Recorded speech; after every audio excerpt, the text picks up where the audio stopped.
Welcome back to AgriTalk. We're in Orlando, Florida for the National Ethanol Conference. Joining us now is Chuck Woodside, the chairman of the board of the Renewable Fuels Association. Chuck, thanks for joining us. And even though right now a lot of the folks in the ethanol industry may not be, making a lot of money, they're coming off a good year, and there are some positive signs moving forward. Yeah, I think the industry as a whole had a good year last year. There were a lot of plants that were shored up the balance sheets.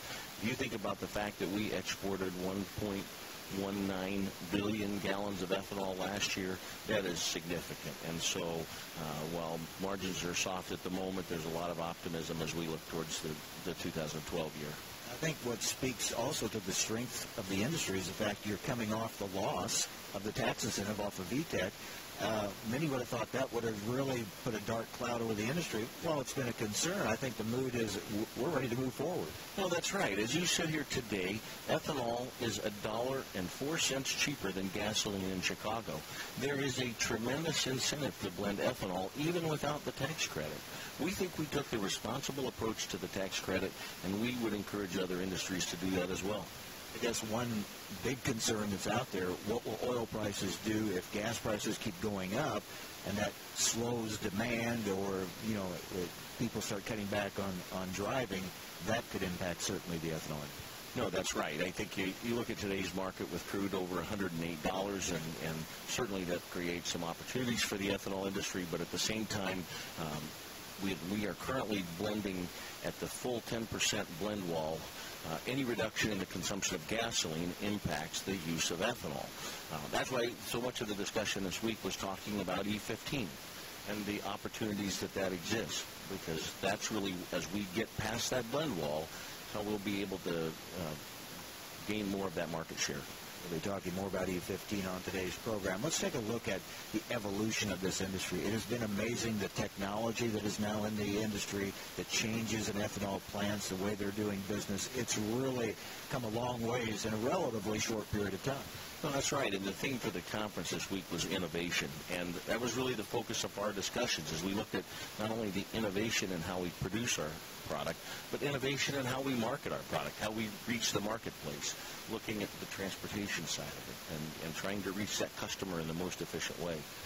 These plants are becoming more diversified, and that is certainly helping their bottom line, too. Well, it really is. As a plant, we continue to look for ways to lower costs and continue to drive more value out of that bushel of corn. And we've done it in several ways, whether it's oil extraction, certainly one of the big ones in the last year. Well, I think there'll be continued emphasis on that as what was a corn ethanol plant becomes more of a biorefinery. That's what I refer to them as biorefineries, and I think we really need to get that image across to people. No, that's exactly right. I think we produce a great product and some great co-products, and I think we're just beginning to find out what we can do with some of the technology that we currently have and what we can do going forward. We heard Bob Dineen say yesterday here that the people that are here are in this for the long haul. They're serious. They're committed. They realize there are going to be ups and downs in the cycles along the way.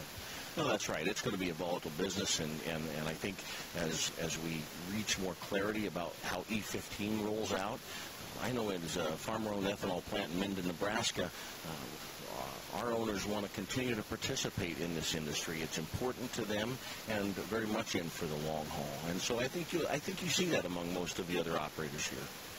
Still waiting to see how cellulosic comes along, but that's still a big part of the future, and securing support for that is very important.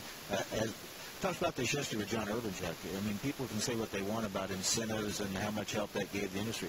The thing was, they did help get this industry up and going. That's why it's important for them to be there for cellulosic. Well, that's exactly right. I think one of the telling slides that Bob used yesterday was the fact that our industry grew as a percent of GDP faster than most any other industry in the United States over the last, I think it was 8 years. That's significant.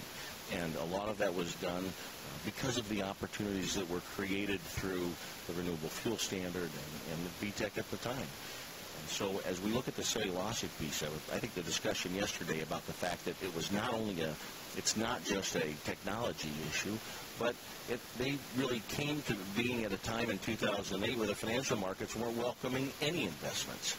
And I think that's starting to turn. We're going to start seeing some gallons produced this year, and we think that's really important. Timing was a big part of it. Everything was kind of falling apart of the economy at a time we thought things would ramp up with cellulose.